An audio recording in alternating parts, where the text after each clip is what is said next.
il faut plus de femmes riches. Mais pour ce faire, il faut qu'on s'habitue à parler de cash, à comprendre le cash, à faire du cash et à l'apprivoiser. Eh bien, c'est ce qu'on vous invite à faire dans Noir et Riche, le podcast dans lequel on parle d'utérus et d'être riche comme Crésus, d'ambition et de lâcher prise, de passion et de trahison, de la taille de nos bonnets et de celle de nos comptes en banque, de valeurs familiales et de valeurs financières. Nous sommes Mavic, Livia et Elodie.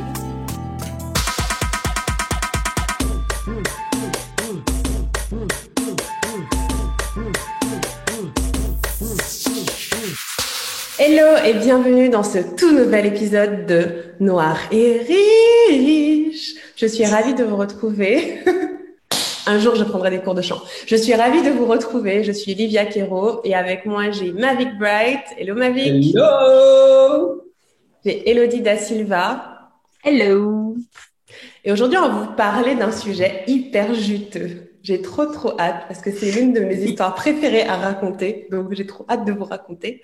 On va vous parler de cash, on va vous parler de comment on a créé nos premiers 10 000 euros. Donc, si vous vous dites « Oh my God, j'adorais avoir 10 000 euros dans ma vie aujourd'hui », on va vous expliquer comment on a gagné nos premiers 10 000 euros, qu'est-ce qu'on a fait pour les avoir, combien de temps ça a pris, qu'est-ce qu'on a mis en place.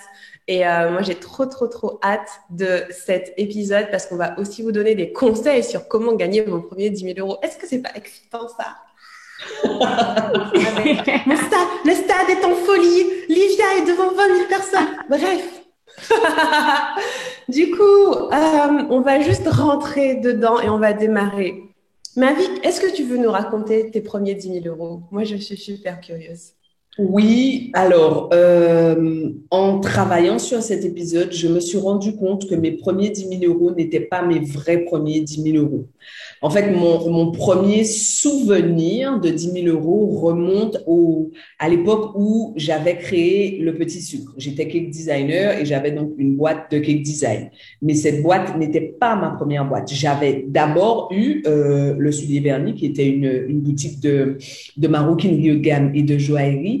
Et je me rappelle que quand j'avais fait le prévisionnel, pour arriver à couvrir toutes mes charges, il fallait que j'aie fait 9 000 euros au minimum par mois. Donc, il y a eu des mois où je les ai faits, des mois où je les ai pas faits, mais ce n'est pas une période qui m'a marquée. Je n'ai pas le souvenir à la fin du mois d'avoir regardé les chiffres en me disant « Oh yeah !» Ensuite, j'ai commencé à faire de la formation où là, mes charges étaient minimes, infimes, ridicules par rapport à ce que j'avais eu comme charge à l'époque où je faisais du commerce au détail, mais j'avais un salaire beaucoup plus conséquent, mais j'ai pas non plus le sentiment j'étais satisfaite, mais sans m'être dit, waouh, tu pètes tout. En revanche, quand j'ai commencé à faire du cake design, je me souviens des premières réflexions qui m'ont été faites. Mes parents avaient payé 30 000 euros par an une école de commerce et j'allais faire des gâteaux. C'était pas une façon de gagner sa vie. J'avais toujours dit, depuis ma plus tendre enfance, je dis à mes parents, moi, je serai riche. Et donc, j'avais toujours dit que je serais riche, que j'allais certainement pas être riche en vendant des gâteaux sur le parvis des églises. Est-ce que moi, j'avais dit à quelqu'un que j'allais vendre des gâteaux le dimanche matin devant le parvis des églises? Et donc, il y en a eu, mais ou alors des réflexions du genre, il faut même pas un CAP pâtisserie pour faire ça, comme si c'était un sous-métier. Et moi, j'étais persuadée que j'allais m'éclater, que ça allait nourrir ma créativité et que j'allais grandir. Et donc, j'ai commencé à faire des gâteaux. Ce que je ne savais pas quand j'ai commencé le cake design, c'était le début du cake design aux Antilles-Guyane. Ce que je ne savais pas, c'était que quand tu es au début d'une activité, eh bien, les frais à l'entrée sont énormes. On vendait pas de moules en Guadeloupe, on vendait pas de pâte à sucre. La pâte à sucre qu'on vendait, c'était du truc complètement cheap. Donc, j'en achetais quand on partait aux États-Unis, je faisais livrer par DHL, ça me coûtait une fortune. Et donc, sincèrement, au début, les 10 000 euros m'ont semblé très loin. Et par orgueil, j'allais pas dire aux gens que c'était la galère. Donc, le temps a passé.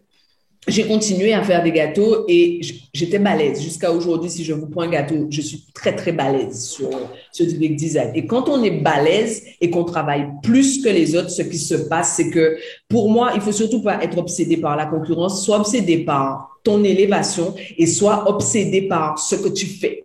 Et donc, j'ai continué à travailler et un jour, J'appelle une de mes collaboratrices parce que d'un coup, on s'était retrouvé avec énormément d'activités. J'avais donc une administrative et une personne qui m'aidait à la production. Et je l'appelle en fin de mois pour lui dire, est-ce que tu peux m'envoyer les chiffres comme d'habitude, s'il te plaît? Elle m'envoie les chiffres et je vois écrit 11 000 euros. Je la rappelle et je lui dis, est-ce que tu t'es trompé? Est-ce que tu peux m'envoyer le détail, s'il te plaît? Elle m'envoie le détail. Et je me rappelle comme si c'était hier. J'ai regardé le détail sur mon téléphone et je me suis dit, il y a une erreur. J'ai fait un truc que je ne fais jamais. Je suis allée imprimer le tableau Excel et j'ai pointé.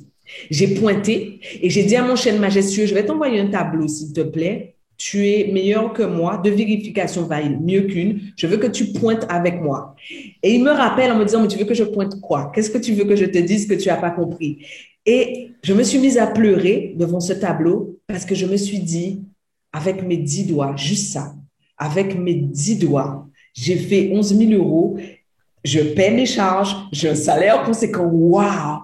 Je me rappelle m'être dit que, enfin, c'était possible. Pour moi, c'était le début. Et je me voyais comme Peggy Portion, qui est ma star du cake design. Je me voyais inonder le monde. Je me voyais faire les gâteaux des plus grandes stars. J'entendais les gens dans ma tête dire, oh yeah! Moi, je veux que ce soit le petit sucre qui fasse mes gâteaux. Mais dans ma tête, il y avait des voix. Je me suis même demandé si j'étais schizophrène, quoi. Je me suis dit, waouh! Et en plus, ça avait d'autant plus de valeur que ce chiffre, je l'ai réalisé en novembre.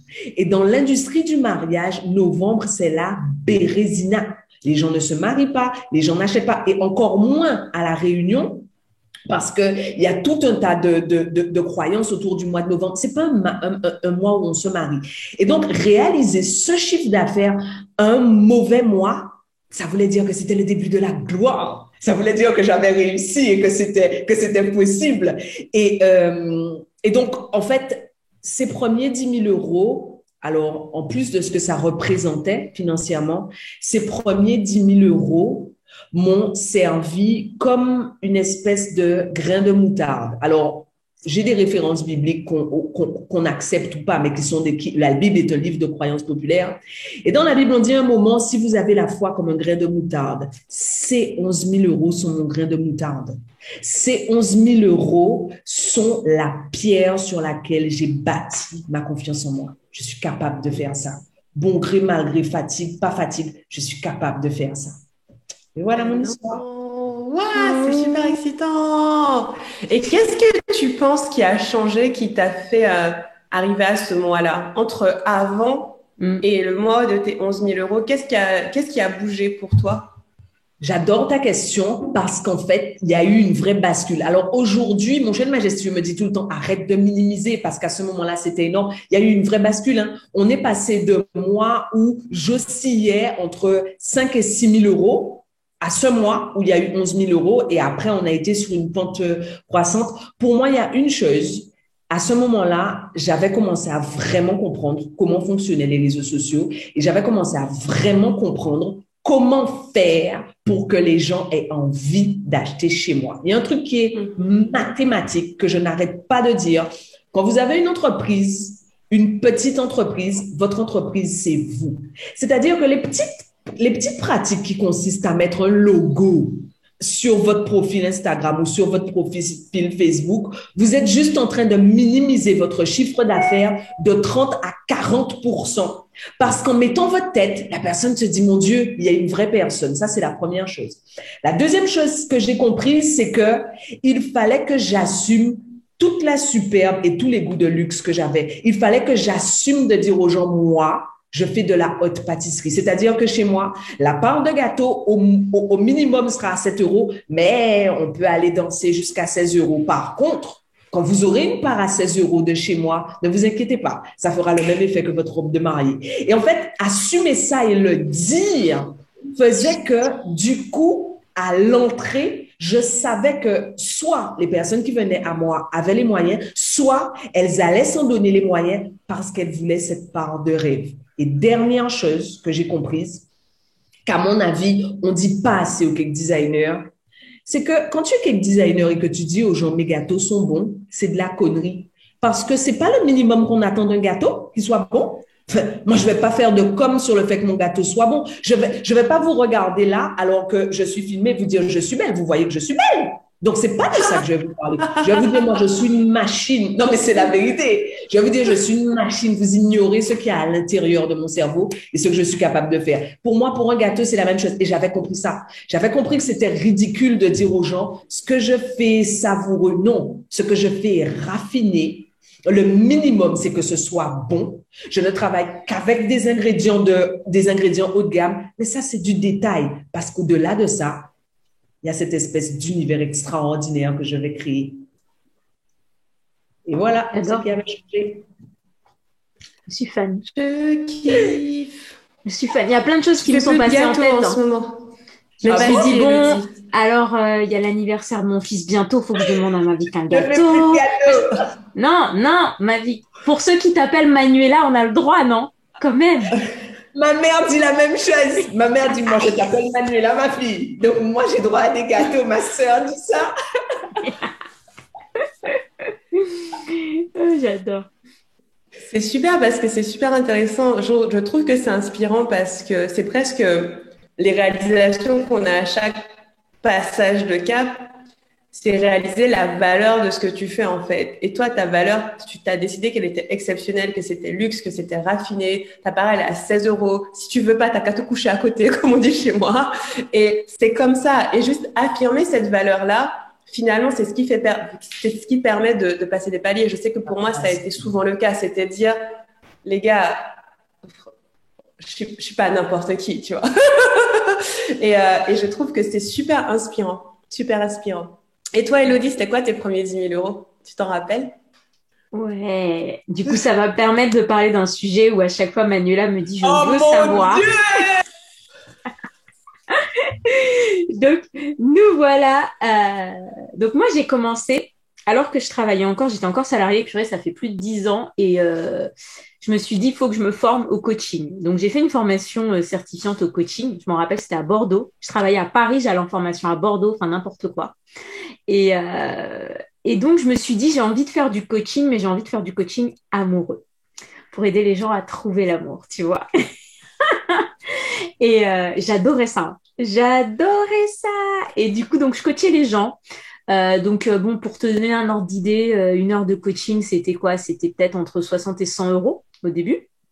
Et alors, moi, mon cerveau, il va vite. Hein. J'avais vite fait le calcul que même si mon agenda, il était blindé, ben, il y a un moment, quand tu mets une heure à tel prix, bah, tu vas stagner, en fait. Et puis, tu vas pas t'amuser à dire, bon, bah, c'est pas grave. Moi, c'était pas ma philosophie. Si j'augmente mon prix de 10 € tous les ans, peut-être que dans 15 ans, je serai riche. Hors de question. Hors de question. Donc, j'ai commencé à me dire, qu'est-ce que je peux créer comme offre? Et j'avais vu, en fait, dans le coaching, ce qu'on te dit, c'est que tu dis toujours à ton client que c'est une obligation de moyens. Donc, tu lui donnes les moyens d'atteindre son résultat.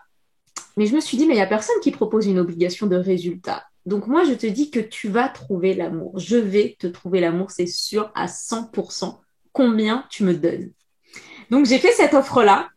Donc, t'imagines, hein, l'ego de la nana, genre, tu vas trouver l'amour, c'est sûr. Et tant que tu l'as pas trouvé, tu me fais pas ton chèque. Donc, alors là, tu vois le truc, quoi. Et j'ai plein d'amis coachs qui me disaient, mais ça va pas, tu vas t'engager avec des cassos pendant 15 ans, qui vont te suivre, tu vois, coaching illimité. Donc, je crois, c'était 8 000 € l'offre. J'ai eu quelques clients à 8 000 €. J'ai dû en avoir peut-être 10, tu vois. Des hommes, que des hommes. J'avais quasiment que des hommes. C'était très marrant, les personnes. Je pense que la philosophie que j'avais, le coaching, et tu sais, le truc un peu go, go, go, on y va. Et ben, vous le savez, moi, j'ai pas ce côté réfléchi, qu'est-ce que tu as en toi, etc. Donc, disons que j'attirais plus les hommes. J'ai pas trop ce côté Livia. Et du coup, je me suis sentie légèrement visée, mais c'est pas grave. Je te pardonne. On l'aime tellement, on l'aime tellement. Et je me rappelle très bien que sur les 10, j'ai atteint l'objectif des 8. Et il y en a 2 où je pense qu'ils sont encore en recherche. Donc, c'était 8 000. Mais pareil, là, je me suis dit, il faut te dire que c'est pas les 8 000 que tu as encaissé tout de suite. Du coup, c'était dans le temps. Donc, je me suis dit, ça aussi, ça me va pas comme modèle. Et à l'époque, moi, depuis que j'avais 15 ans, j'ai aidé mon père à organiser des gros festivals. Mais quand je te dis des gros festivals, des trucs à genre 80 000 personnes, des grosses stars brésiliennes qui arrivaient au Cap-Vert, etc. C'était hyper stressant. J'avais genre 14 ans, la star, elle arrivait, elle dit, moi, je m'en rappellerai toute ma vie de ce jour-là. Elle est arrivée dans la loge, elle a dit, la peinture est blanche. J'avais dit de la peinture jaune. Si c'est pas jaune, je me casse. Elle devait monter sur scène dans 5 minutes. C'était le plus gros budget du festival. Donc, je vais voir mon père en pleurant. Mon père, il me dit, mais au lieu d'être là, tu dois aller chercher la peinture jaune. Que fais-tu? Donc, j'ai toujours réussi à trouver des solutions, tu vois. Et je me suis dit, mais comment tu peux allier ça, là, ce côté événementiel, gros événementiel, au coaching? Et là, je me suis dit, bah, tu vas créer un événement. Tu vas créer un gros événement sur le coaching amoureux. Et à l'époque, il y avait Harvard qui avait sorti une étude qui était géniale, qui était, je crois, 21 questions. L'idée, c'était que tu poses 21 questions à un étranger. Vous répondez chacun votre tour. Vous vous regardez dans les yeux non-stop. Et Harvard était vraiment, vraiment sûr qu'à la fin de ces 21 questions, vous êtes amoureux. Il n'y a pas d'autre solution. Vous êtes amoureux, même un étranger.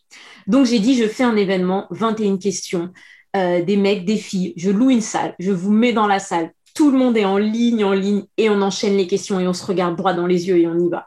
Et alors là, les inscriptions ont explosé. Je m'en rappelle très bien, j'avais loué une salle. Donc, ça, c'était mon truc. Donc, c'était hyper facile. Le budget, la salle, les tables, le nettoyage, tout ça, c'était trop facile. Limite, la partie où j'étais le moins à l'aise, c'est, comme le dit Manuela, moi, j'étais pas à l'aise sur les réseaux, en fait. Mais alors, j'avais l'orga avant d'avoir les clients. Tout était bon.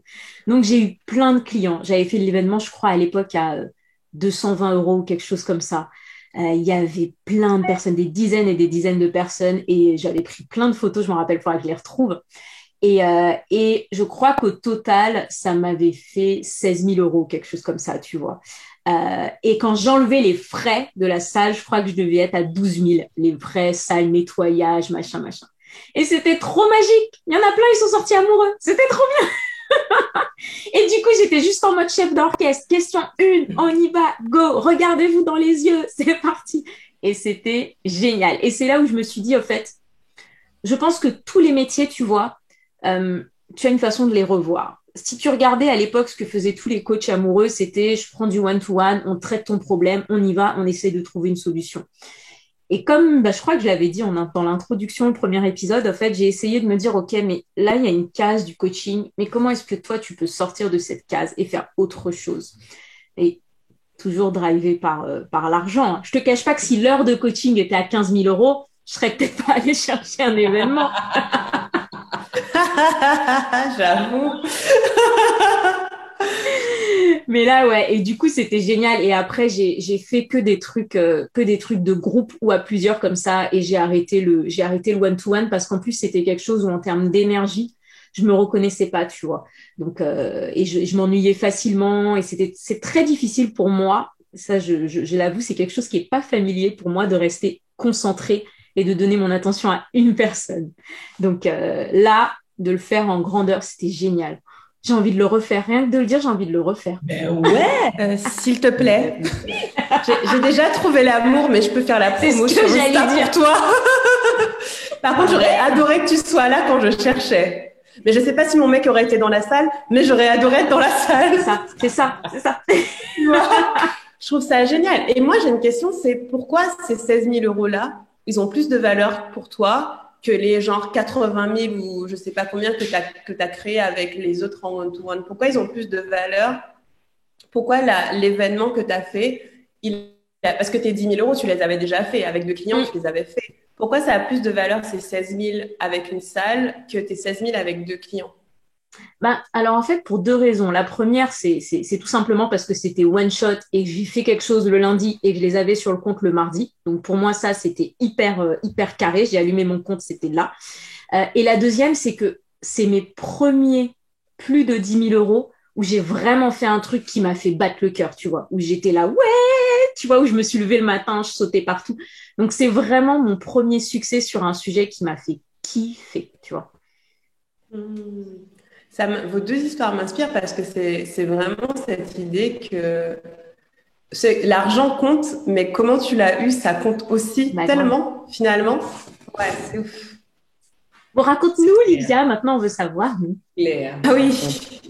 Alors moi, c'est l'histoire qui a changé ma vie, hein. Ah, je vous dis, hein. Installez-vous confortablement. c'est fait. Tout a commencé. Non, c'est vraiment une histoire de, tu vois, les histoires qu'on montre à la télé de genre t'es fauché et puis t'es plus fauché, ben c'était ça. En fait, moi, quand j'ai eu mes premiers 10 000 euros, j'étais dans une situation pas du tout facile. J'avais décidé de me lancer sur Internet. Donc, j'étais déjà sur Internet, mais je vendais pas encore. J'avais décidé de vendre. J'ai testé 2, 3 offres, ça marchait pas. J'ai testé le one-on-one aussi, le coaching individuel, c'est pas mon truc. J'ai testé un petit membership, ça rapportait pas assez. Enfin, j'étais un petit peu démotivée. Et à cette époque-là, donc, je testais des choses et j'avais pas de maison. J'habitais chez une copine, ma copine Valérie. Coucou Valérie, qui à l'époque je vivais avec mon ex. Mon ex est parti en voyage pour ses études. Du coup, on a dû rendre l'appart parce qu'on pouvait plus le payer. Et moi, je suis allée vivre chez ma copine. Et mon obsession, c'était de trouver l'argent pour prendre un billet pour aller le retrouver. Mais en même temps, il y avait cette question de pour avoir cet argent rapidement, il faudrait que je prenne un travail et je voulais pas prendre de travail parce que j'aime pas travailler pour les gens. Et du coup, j'avais cette espèce de dilemme de je veux du cash, mais je veux vraiment le faire à ma façon. Et finalement, bah, je suis pas allée le voir et je suis restée chez ma copine sur son canapé pendant des mois. J'avais pas d'argent, je mangeais des petits pois. J'ai commencé à devenir végétarienne un peu à ce moment-là, c'était pratique. Je mangeais des petits pois carottes tous les jours avec une baguette. Des fois, je me faisais une omelette. C'est vraiment hyper, ouais, je dirais. Ouais, c'était très frugal, quoi. Et j'avais la chance d'avoir mon amie qui était là, qui finissait ses études de médecine. Donc, elle était là avec moi, on discutait, c'est quelqu'un que j'aime beaucoup, donc ça se passait super bien. Et il y a un jour où j'en ai marre, en fait, de galérer. J'ai vraiment senti, j'en avais marre de la galère. J'étais là, OK, il faut vraiment que je trouve une solution. Et j'ai vraiment cherché. Pour le coup, pour moi, c'était pas un truc... c'est pas tombé du ciel en fait. J'ai vraiment travaillé pour chercher l'idée. Et j'avais déjà une communauté sur Internet, surtout sur Facebook, donc j'ai fait un sondage. Et à l'époque, mon sujet, c'était la reconversion. J'avais un site qui s'appelait je me casse.fr. Et je sais pas si je vous ai déjà parlé de ça. Je sais pas. Non. Donc mon premier site, c'est... Non, sérieux? Oh my God. Mon premier site s'appelait je me casse.fr. J'ai toujours Moi, le nom de domaine. je l'ai connu à cette époque-là, donc... C'est vrai? Bah oui. Ouais. Donc, juste parenthèse pour ma vie, je me casse.fr, c'est le site que j'ai créé avant de quitter mon boulot. Donc, je travaillais à la City à Londres, j'étais consultante. Et à un moment, j'en ai eu ras-le-bol et j'ai créé un site qui s'appelait je me casse.fr sans savoir quand ni comment j'allais me casser moi-même. Mais j'avais posé l'intention je me casse. Et sur ce site, au début, j'avais plein d'interviews de gens qui avaient quitté leur job pour faire ce qu'ils voulaient faire. Mais moi, je savais pas ce que je voulais faire. Et donc, du coup, j'ai créé le site, puis j'ai quitté mon job peut-être 5 mois après et j'ai surtout blogué, tu vois, j'ai surtout écrit. Je gagnais pas trop d'argent, je donnais des cours d'anglais, de maths. Voilà, j'étais un peu galérienne professionnelle, c'était cool. Et j'habitais chez mon ex, en fait. Donc, du coup, j'avais pas le loyer à payer et c'est devenu difficile quand j'avais plus de maison. Et donc, du coup, j'ai habité chez mon amie Valérie et donc, je me casse existait encore. Et grâce à Je me casse, j'ai quand même amassé une petite communauté. Et je leur ai demandé de quoi ils avaient besoin. J'ai fait un sondage pour savoir de quoi ils avaient vraiment besoin. Et je voulais juste voir si ce dont ils avaient besoin, je pouvais leur donner. Parce que j'allais pas faire des trucs parce qu'ils m'ont demandé, mais j'étais curieuse. Et donc, j'ai fait un sondage et il y a 2 questions qui sont revenues. C'était comment je quitte mon job et genre trouver le courage et tout et pourquoi faire. Ou bien plus précisément, qu'est-ce que je vais faire et comment ça va me rapporter de l'argent? C'était les vraies questions. C'était qu'est-ce que je vais faire si je quitte mon job et comment ça va me rapporter de l'argent? Et je me suis posée avec ces questions. Donc, faut savoir que j'avais pas d'argent, mais je savais comment ça pouvait leur rapporter de l'argent. J'avais les idées. Et je me suis dit, je peux répondre à ces questions. Je peux le faire. Et donc, du coup, je me suis assise avec plein de post-it. J'ai mis plein d'idées et tout. Et j'ai conçu mon premier programme en ligne, en fait. J'ai conçu mon premier programme et il s'appelait Des idées à tout casser et c'était un programme pour utiliser ta créativité pour avoir plein d'idées de ce que tu voudrais faire, de ce que tu aimerais faire avec tes talents, avec ton intuition, avec des exercices avec des dessins. Enfin, je me suis trop éclatée. Et comment le monétiser parce que même si j'avais pas de cash personnellement, j'avais tellement étudié la monétisation pour moi que je savais en fait comment faire. Je savais exactement ce que les gens devaient faire. Et donc, du coup, j'ai créé ce programme. C'était une série de 6 gros e-books de 50-60 pages avec plein d'exos. Et je l'ai lancé. Et donc, je l'ai lancé sans avoir rien créé, bien sûr. J'avais pas créé le contenu encore, mais j'avais toute la trame en fait. J'avais la trame et je me suis dit si ça vend bien, je le crée, mais si ça vend pas, je le crée pas. Et je me rappelle trop que donc déjà je suis assise sur le canapé, j'ai écrit ma petite page de vente, ma première page de vente et tout. Vous savez maintenant que j'adore écrire les pages de vente, mais c'était ma première. J'ai mis tellement de soin et je pense que je dois l'avoir encore quelque part. Et j'explique tout ce qu'il y a dedans et tout. Et voilà, je commence mon lancement et c'était des emails où j'explique voilà ce qu'on fait et je me suis vachement éclatée. Et un soir, je suis avec ma copine Valérie et je fais Valérie, t'imagines si je gagnais 10 000 € avec ce programme? Mais je lui dis genre, c'est un truc de ouf. Hein. Je fais, t'imagines? Elle me dit, bah ouais, gagne 10 000 € avec ce programme. J'étais là. Et moi, j'étais là toute tremblante et tout. Et je lui ai fait, bah si je gagne 10 000 €, je t'offre une paire de chaussures. On est fan, Maintenant, je suis plus trop fan de chaussures parce que bon, je porte tout le temps des tongs. Mais à l'époque, on était fan de Louboutin et de Jimmy Choo. Donc, je lui fais, je t'offre une paire de chaussures classe, tu vois. Elle me dit, OK. Parce que ça faisait 4 mois que je lui payais pas de loyer, la pauvre. Donc, j'étais là, au moins, si je fais 10 000 €, je t'offre une paire de chaussures. Et donc, je fais mon lancement. Et le programme, il était à 180 €. Pour te dire, c'est un programme que je vendrais aujourd'hui 1 000 €. Tellement il avait du contenu. Mais moi, je sais pas, je fais mon programme. Et je me rappelle trop, à la fin, donc ça vend, je vois les ventes rentrer et ça rentre cash parce que c'est 180 €. Je me dis waouh. Et j'ai fait 10 jours de lancement et à la fin j'avais 57 ventes. 57 ventes, ça faisait genre 10 042 €. Tout pile. Ça faisait là, j'arrive pas à le croire, mais c'était un truc de ouf. Parce que je me suis dit, j'ai sorti un truc de ma tête, mais littéralement, je n'ai aucune compétence vraiment pour le faire, mais je l'ai créé de toutes pièces. J'ai inventé ce truc et maintenant j'ai de l'argent. Ah, ça a changé ma vie. Ah, j'étais là, waouh! Et du coup, je l'ai lancé et après, je l'ai délivré. En fait, j'écrivais un e-book par week-end, donc ça me prenait beaucoup de temps. Entre-temps, j'ai trouvé un travail à Londres, mais c'est une autre histoire. Je suis restée 4 mois parce que j'avais vraiment pas beaucoup de cash et j'avais trouvé le travail avant de faire mon lancement. Bref.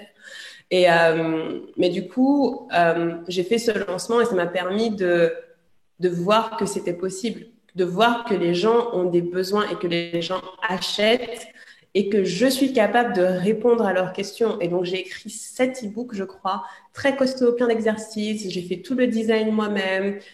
Ça m'a pris tellement de temps, mais jusqu'à maintenant, franchement, c'est l'un de mes plus beaux souvenirs. Et après, je l'ai relancé plusieurs fois. Et à chaque fois, je me disais, waouh, truc de ouf. Et du coup, c'est aussi comme ça que j'ai vraiment calé le fait que mon truc à moi, c'est les programmes, en fait. C'est les programmes en ligne, c'est les formations en ligne, c'était ça. Donc, ouais, ça, c'est mes premiers 10 000 €. Je m'en rappellerai toujours, ça a changé ma vie. Après, je mangeais plus des petits pois.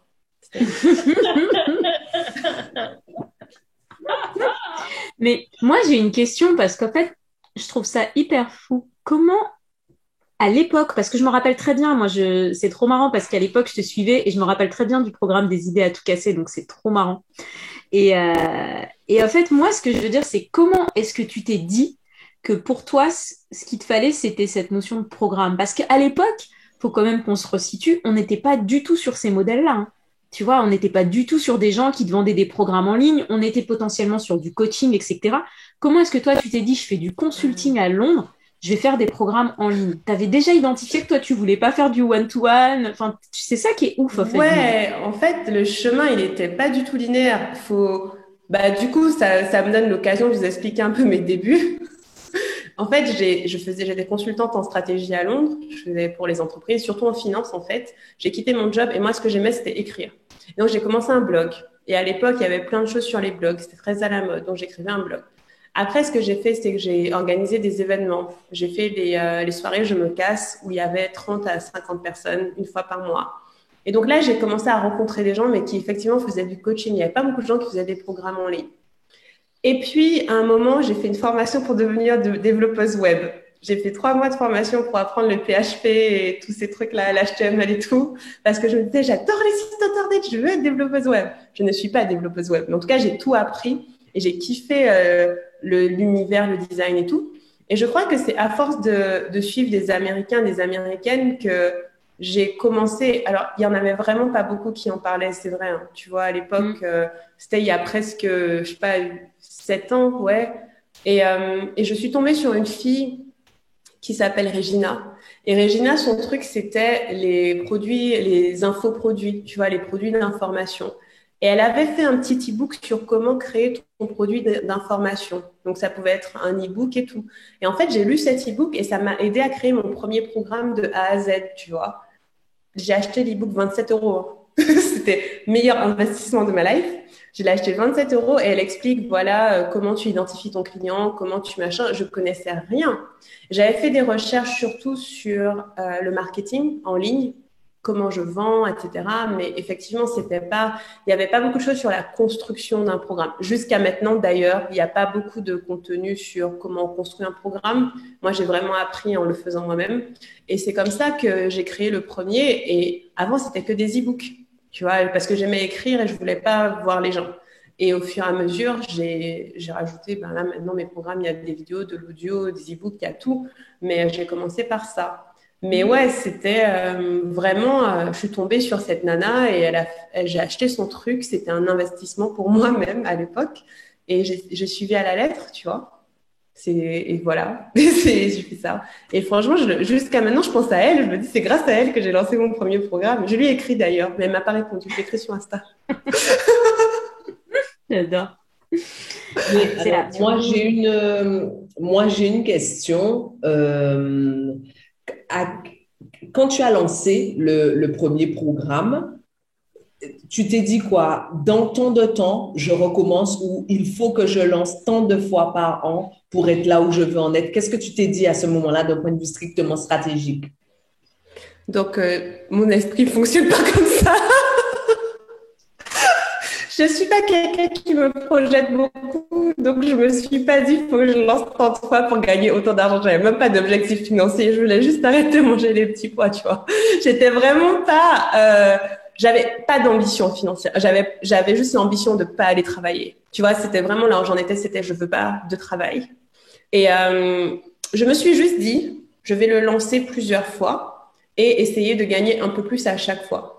Donc après, la deuxième fois que je l'ai lancé, 3 mois après, j'ai gagné 27 000 euros. La fois d'après, j'ai gagné 47 000 euros. Et la fois d'après, ça m'a ennuyée. Et donc, tu vois, en fait, j'ai plutôt fait comme ça. Et j'ai réalisé que je ne peux pas lancer le même programme plusieurs fois parce que c'était pas mon truc, parce que je m'ennuyais, je voulais créer autre chose.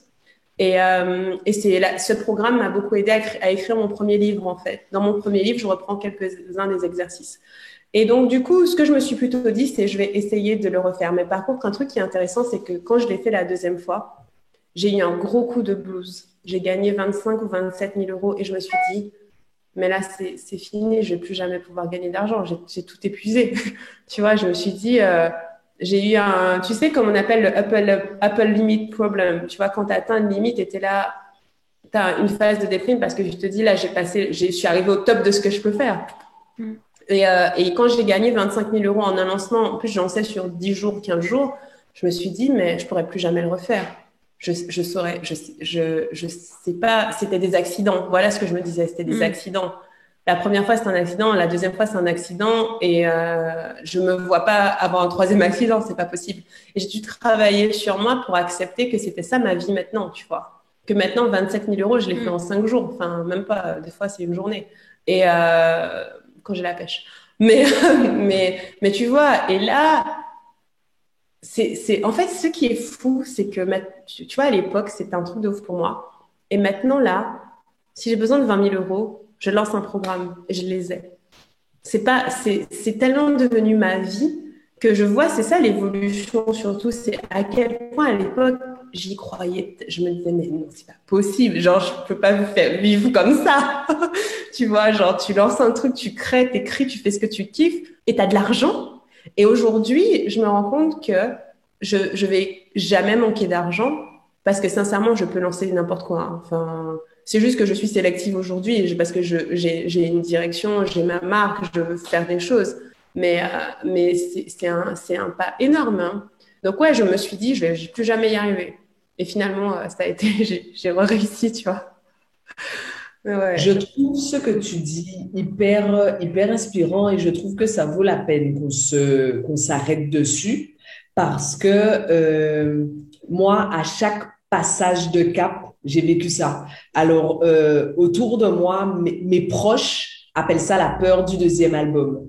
Cette espèce de moment où je me dis, est-ce que ça va le faire? Enfin, est-ce que réellement c'est possible et est-ce que je peux faire encore plus? Est-ce que je peux faire mieux? Et je pense sincèrement que c'est ça que vivent les musiciens qui ont un gros premier album, qui pètent tout, qui défoncent tout et qui arrivent au moment où la maison de disques croit en eux et leur dit, attention, gars, là, moi, je vais investir beaucoup d'argent sur toi. Il faut que ça paie et où toi, tu te rappelles qu'en fait, au tout début, quand tu as commencé à faire ça, c'est comme les gars qui jouent au football. Au tout début, tu aimais juste faire de la musique et chanter, ou tu aimais juste faire du foot avec tes copains. Et là, il y a tout ça. Il y a vraiment, et j'ai vraiment le sentiment que, à des volumes évidemment différents, au fur et à mesure que tu scales ton business, ça arrive systématiquement. Le moment où tu te dis, mais enfin, est-ce que je peux reproduire l'exploit? Est-ce que je peux renouveler l'exploit?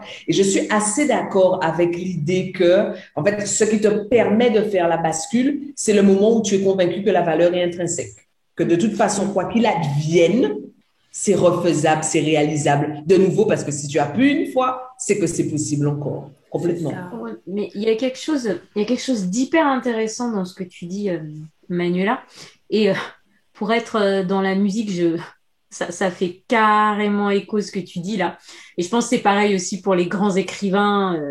Je crois que d'ailleurs, Joël Dicker en parlait quand il s'est mis sur son deuxième livre, il s'est dit, mais ça plaira jamais. Mais je pense que ce que tu dis, ça va avec l'acceptation d'autres choses. C'est-à-dire qu'un artiste, quand il fait un premier album qui a tout pété, généralement, il y a quand même un côté de lui qui prend confiance. Et ce côté qui prend confiance, c'est l'artiste. Et c'est-à-dire qu'il se dit, attends, maintenant j'ai 1 million de followers, je suis plus obligée de faire leur soupe commerciale, je vais montrer qui je suis vraiment. Et du coup, ce que ça veut dire aussi, c'est qu'il faut être prêt à accepter, et je pense que c'est aussi comme ça dans le business, que tu vas perdre potentiellement une partie des gens qui t'ont suivi au début, mais que tu vas amener des nouveaux clients, en fait, qui vont être intéressés par cette nouvelle offre, par ce nouveau programme. Livia, tu sais exactement de quoi je parle. Quand tu passes de je fais de l'argent à je parle de la sexualité, il faut que tu sois OK, je vais en perdre, mais je vais aussi appeler les gens qui sont hyper alignés avec cette nouvelle offre, qui sont hyper alignés avec ces nouveaux programmes. Et ça, il faut quand même il faut être prêt à l'accepter, il faut être OK. Et à l'inverse, du coup, il faut pas faire les choses. Et bon, il faut pas faire les choses en se disant, bah ouais, mais du coup, si je fais ça, ça va me rapporter moins d'argent. Et moi, je sais que ça a souvent été ça, pas le problème, mais le travail que j'ai dû faire sur moi-même, à me dire, OK, t'es en train de quitter. Il faut savoir qu'avant le coaching amoureux, je faisais les mariages. J'étais officiante de cérémonie laïque, tu vois. Non, mais attends, moi, je t'écris le dictionnaire des métiers, d'accord? Et en fait, mon Dieu! Délire. Ce que je savais que quand je faisais une cérémonie pour les Américains au pied de la Tour Eiffel, en 30 minutes, je gagnais 2200 €. D'accord? C'était clair, c'était carré. Mon agenda, il était booké parce que les gens, ils bookent leur mariage au pied de la Tour Eiffel 2 ans à l'avance. Il était booké et donc mon chiffre, il était booké. Et quand j'ai dit, attends, ça m'intéresse, le coaching amoureux, en fait, je savais que j'allais perdre tout ça, en fait. J'allais perdre tout ça, À l'époque, j'étais sur Facebook, parce qu'à l'époque, c'était les pages Facebook vraiment qui étaient connues. Et je savais que ce qui a été dur pour moi, c'était de dire, tu fermes cette page Facebook et t'en rouvres une et tu recommences à zéro. D'accord? Alors que la facilité aurait été de dire, je sais pas, par exemple, est-ce que tu peux pas aider les couples américains qui se sont mariés à avoir un mariage heureux? Tu vois ce que je veux dire? Et en fait, c'est ça souvent le piège, que ce soit de l'artiste ou l'écrivain, c'est de dire comment est-ce que je peux faire en sorte de rester dans la ligne, mais de basculer un peu pour changer d'offre. Donc, et ça, pour moi, ça a été toujours le challenge, le OK, page blanche, tu repars à zéro. Et c'est ce que je fais aussi en ce moment avec les enfants. C'est OK, page blanche, tu repars à zéro, tu rouvres un compte Insta, tu et on y va. C'est ça. Tu sais, ça me parle énormément ce que tu dis parce que moi, j'en suis à ce stade où si je veux, je gagne de l'argent facilement. Sauf que là, j'ai choisi une voie qui est pas facile. Tu vois, j'ai choisi une voie qui est challengeante parce que j'ai beaucoup d'éducation à faire, il y a pas mal de travail en amont, c'est assez niche, c'est assez pionnier. Et donc, il y a aussi cette réflexion, et je pense que ça ressort dans ce qu'on dit, qui est, on est contente d'avoir gagné l'argent, mais c'est jamais que l'argent, en fait. C'est le kiff, c'est est-ce que ça m'intéressait? Parce qu'aujourd'hui, je peux gagner 10 000 € avec n'importe quoi. Enfin, mais j'en suis au stade où je peux être sélective sur comment je gagne cet argent. Du coup, je trouve que c'est un chouette message. Merci d'avoir pointé ça du doigt. Moi aussi, je suis hyper d'accord avec Livia. C'est vraiment, vraiment un chouette message parce que je me retrouvais dans ce que tu disais. À l'époque, quand j'ai décidé que je voulais créer Mavic Bright, la solution de facilité aurait été de changer le nom du compte Insta et de l'appeler Mavic Bright. Donc, j'ai créé deux comptes séparés et je me rappelle qu'au début, je trouvais le compte du Petit Sucre balèze. J'étais à 3000 abonnés. Je trouvais ça, mais waouh, truc de fou! Et donc, quand j'ai créé Mavic Bright, donc, je regardais monter au début les chiffres. Au début, toutes les stats te le disent, hein, ce sont les 5000 premiers abonnés qui sont difficiles à faire. Après, le reste, ça va, ça monte parce que l'algorithme commence à tomber amoureux de toi. Et en fait, il y a eu toute cette période où les gens venaient sur le compte Mavic Bright me dire ouais, mais moi, ça me manque les gâteaux. Vous pourriez pas mettre des photos de gâteaux? Vous pourriez pas mêler les gâteaux à ce que vous faites? Et est-ce que vous pourriez pas faire une petite exception, etc.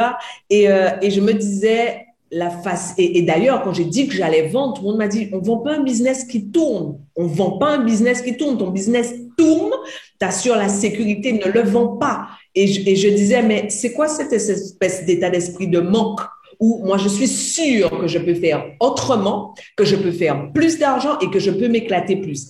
Et j'avais, comme tu dis, un deuxième écueil, c'est que la façon dont je fais ce que je fais est très américaine, c'est très assumé. Moi, je regarde de ce côté-là, c'est ce qui m'inspire. Et donc, j'avais toujours la petite critique, ouais, mais c'est que du show, ou ouais, de toute façon, il n'y a pas de résultat avec ce qu'elle fait. Et il y a ce moment où tu repars de zéro et il faut que tu sois convaincu jusqu'à la dernière de tes cellules que de toute façon, tu es une machine. Et en fait, ce moment où tu te dis, moi, je suis une machine. Et de toute façon, même si ceux-là ne viennent pas avec moi, ceux qui vont venir avec moi, je vais les emmener tellement haut que quand ceux-là vont revenir, il y aura plus de place. En fait, c'est ça qui te permet de te dire, de toute façon, je peux encore faire du cash. Et c'est aussi ça qui te permet, au moment où le cash n'est pas encore là, de serrer les fesses et de te dire, de toute façon, je sais faire du cash, ça va venir. Il faut juste que je donne le temps aux choses de s'aligner, que je m'aligne à ce que je dis. Ouais, ton message est hyper inspirant, c'est vraiment ça. Du coup, Marie, puisque tu as la parole, souhaites-tu résumer ce qu'on a dit avant qu'on puisse donner des petits conseils à nos auditeurs? Ok, yes. Alors, c'est moi qui ai commencé en vous disant que c'est ce que moi j'ai retenu comme étant mes 10 000 premiers euros n'étaient pas vraiment mes 10 000 euros. Et j'ai retenu cela. Pourquoi? Parce que ça a été le moment où j'ai affirmé, j'ai scandé ma valeur. Ça a été le moment où j'ai dit, mon orientation, c'est ça. Mon image, c'est ça. Mon produit, c'est ça. Et en fait, le faire, c'était devenir exclusive et de fait, écarter une grande partie des gens. Ne pas accepter de répondre à certaines choses. Donc, pour résumer de façon très basique, ce que moi j'ai raconté de mon histoire, c'est que le moment où on est suffisamment mûr pour assumer son avantage concurrentiel, correspond très souvent à la bascule de chiffre d'affaires. Alors, ce que Élodie, elle, disait, c'est qu'elle a fait un truc quand même complètement fou, en l'occurrence faire de l'événementiel, du coaching amoureux il y a je sais pas combien d'années.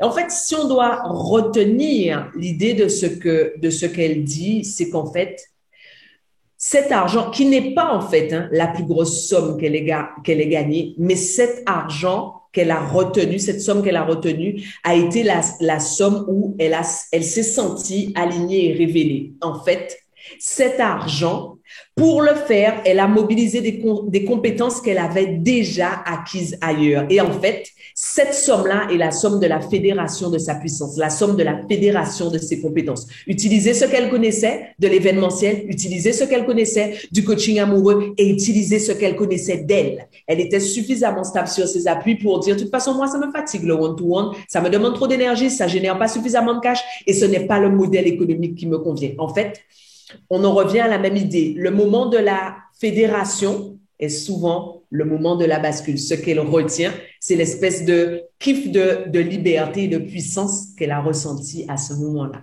Alors, Livia, elle, ce qu'elle disait, c'était qu'en fait, c'est un truc de fou, c'est un truc de livre, ce qu'elle nous a raconté, le truc dont tout le monde rêve et il faut que tout le monde entende parler de ça pour qu'on démystifie l'argent. Il y a réellement des gens qui le lundi mangent des petits pois bouillis avec une baguette rassis et qui le mardi peuvent aller au Phuket. Enfin, c'est un truc de dingue. C'est-à-dire qu'elle est partie du moment où, mais dans ce qu'elle dit, il faut quand même retenir des éléments fondateurs.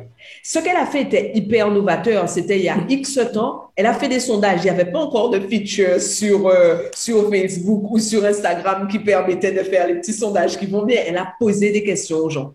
Et ça veut dire quoi? Poser des questions à l'autre, c'est se rendre vulnérable. Pourquoi? C'est accepter l'éventualité de ce que nous n'ayons pas la réponse. Et en fait, à partir du moment où elle a accepté cette vulnérabilité, elle a pu aussi récupérer la puissance qui est consubstantielle de la vulnérabilité. L'humilité, c'est quoi? C'est la cohabitation de nos grandeurs et de nos insécurités. Ce qu'elle a fait, c'est qu'elle a été suffisamment humble pour dire, moi je sais, moi je suis une machine, par contre j'ai besoin de savoir quelle partie de la machine il faut que j'utilise. Et donc, elle est allée chercher et elle a fait autre chose qui est terriblement avant-gardiste. Aujourd'hui, on fait ça, mais à l'époque, on ne faisait pas ça. Elle s'est dit, ah non, je vais pas gaspiller du temps de vie disponible pour aller passer 6 mois à créer un programme et après, il n'y a pas un clampin qui l'achète. Elle a d'abord vendu, elle a d'abord fait rentrer le cash. Et est-ce que vous vous souvenez de la publicité de Vainé qui disait, Vainé, c'est gonflé. Eh bien, quand son compte en banque a dit c'est gonflé, elle a dit, OK, maintenant je peux créer le programme.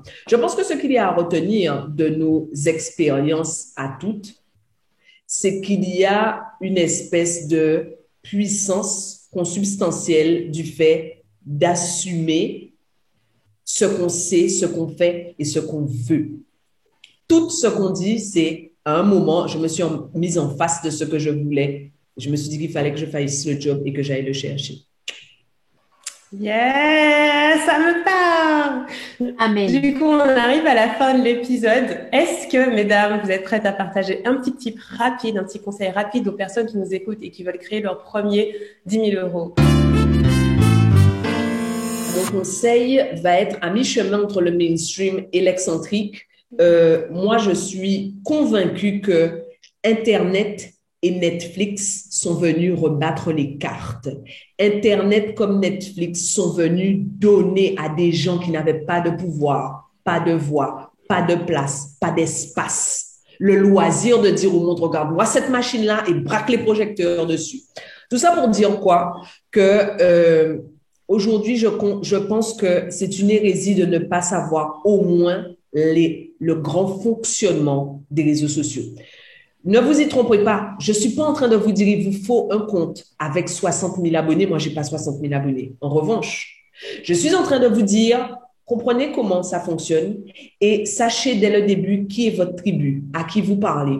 À vouloir parler à tout le monde, vous ne parlez à personne. Je reprends toujours les deux mêmes exemples.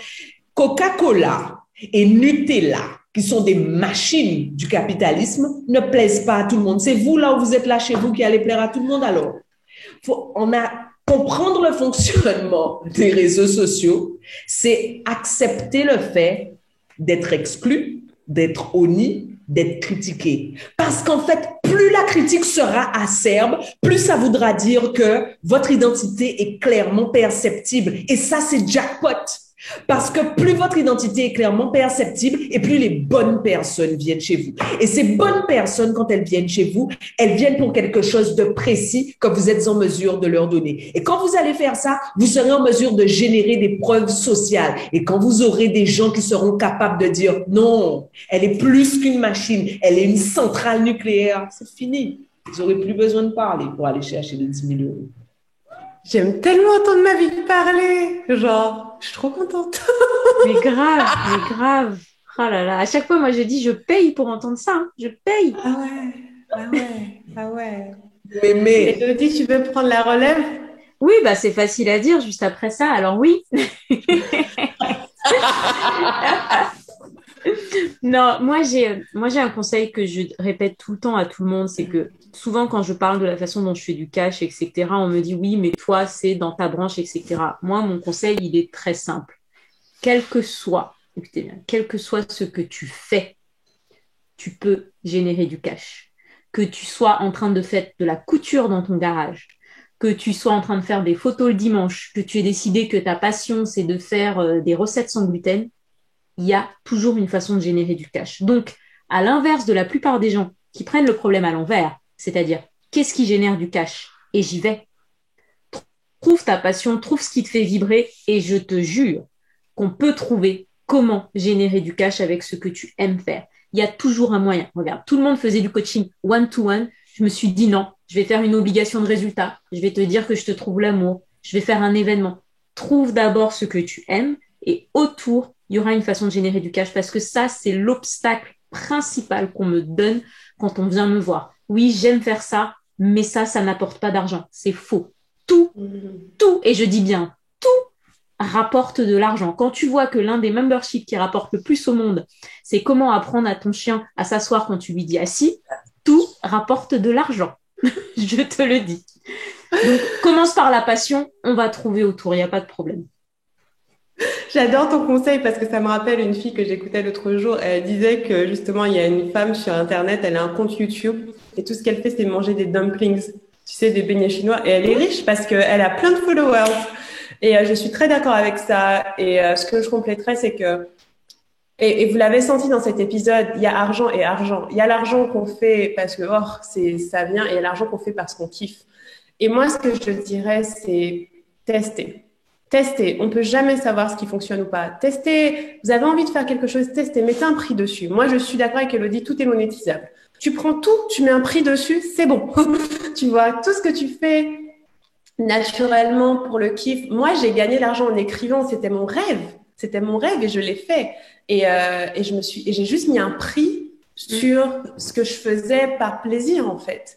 Et il y avait simplement cette idée que j'avais un point A, j'avais un point B, j'emmenais la personne de A à B, mais en faisant ce que j'aime. Et jusqu'à maintenant, des années plus tard, c'est toujours le même modèle. C'est exactement comment on crée tous nos programmes. Quel est le point A? Quel est le point B? Comment j'emmène la personne de A à B? Quel est le prix? C'est tout. Et on fait ça avec absolument tout. Et vous pouvez tester, voyez ce qui fonctionne. Et l'autre chose que je dirais, c'est ayez confiance en vous. En fait, un truc très intéressant, c'est que les gens, ils croient ce que vous leur dites. Si vous leur dites « je suis la meilleure personne pour t'aider », ils vont vous croire. Ils vont chercher quelques preuves, mais ils vont pas vous dire « mais non, tu mens ». Ils vont croire l'énergie que vous dégagez, ils vont croire l'assurance que vous avez, ils vont croire cette autorité que vous avez. Donc, si vous dites « non, mais moi, je maîtrise, moi, je suis à l'aise », même si vous ne l'êtes pas encore tout à fait, ça va créer cette confiance parce que les personnes, elles vont sentir si ce que vous faites, c'est bon pour elles ou pas. Et ayez cette confiance, ayez confiance en vous et testez des choses et voyez ce qui, comme on dit, envoyez des spaghettis sur le frigo et voyez ce qui colle, quoi. Et quand ça colle, bah, vous faites et puis voilà. Mais c'est beaucoup plus simple qu'on croit. C'est vraiment, allez-y, faites juste n'importe quoi, voyez ce qui marche, voilà. C'est ça mon conseil. J'adore. Alors, avant qu'on se laisse, je résume. Mon conseil à moi, c'est arrangez-vous pour faire savoir au monde à quel point vous êtes balèze. Trouvez le réseau social qui vous convient et construisez votre tribu, la vôtre. Même s'il y a 10 clampins dedans, il suffit que ces 10 clampins vous paient chacun 10 000 euros, c'est bon. Le conseil d'Élodie, c'est ne vous fourvoyez pas, ne faites pas les choses dans le mauvais sens en vous focalisant sur le cash et ensuite pour essayer de tenir à l'intérieur. Ce qu'elle dit, c'est trouver ce qui vous fait vibrer et kiffer et ensuite, autour, vous monétiserez. L'idée sous-jacente de son conseil, c'est que de toute façon, il sera plus facile d'assumer les choix que vous aurez faits pour quelque chose que vous kiffez que les choix que vous aurez faits pour quelque chose qui vous emmerde comme une guigne. Ce que Livia, elle dit, c'est tester. Il faut essayer parce que contrairement à ce que on essaie de nous faire croire, le risque zéro n'existe pas. Vous ne pouvez jamais savoir à 100% ce qui fonctionnera ou pas. Tâtonnez. Et son deuxième conseil, c'est si vous arrivez à faire quelque chose naturellement, il y a de fortes chances pour que cela intéresse quelqu'un, même si vous avez l'impression que ce n'est pas du boulot. Mettez une étiquette avec un prix dessus et vendez. Vous verrez si les gens achètent ou pas. C'est ça. Merci les filles. J'ai adoré cet épisode. Franchement, j'ai profité. Ça m'a trop inspiré de vous entendre. Et j'espère que pour les personnes qui nous écoutent, ça vous a inspiré aussi. Vous êtes capables, vous pouvez le faire. Tout est possible. Vous pouvez passer de 0 à 10 000 en 5 jours, 1 jour, peu importe. Et c'est pas de la blague. C'est vraiment vrai. Et j'espère que les conseils qu'on vous a donnés vont vous donner la pêche et vous donner la foi. On a hâte de vous retrouver dans un prochain épisode. Merci beaucoup de nous écouter. Si ça vous a plu, n'hésitez pas à partager sur vos réseaux sociaux. Petite capture d'écran story, taguez-nous et on vous retrouve très bientôt. Bye! Il faut plus de femmes riches. Mais pour ce faire, il faut qu'on s'habitue à parler de cash, à comprendre le cash, à faire du cash et à l'apprivoiser. Eh bien, c'est ce qu'on vous invite à faire dans Noir et Riche, le podcast dans lequel on parle d'utérus et d'être riche comme Crésus, d'ambition et de lâcher prise, de passion et de trahison, de la taille de nos bonnets et de celle de nos comptes en banque, de valeurs familiales et de valeurs financières. Nous sommes Mavic, Livia et Élodie.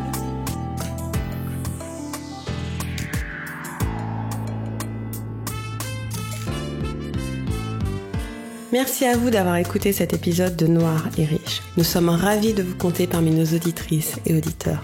Retrouvez Mavic Bright sur Insta, ainsi qu'Élodie à Even et moi. Pour ma part, je ne suis plus sur les réseaux sociaux. Abonnez-vous à ma newsletter à liviacaro.com/message du jour.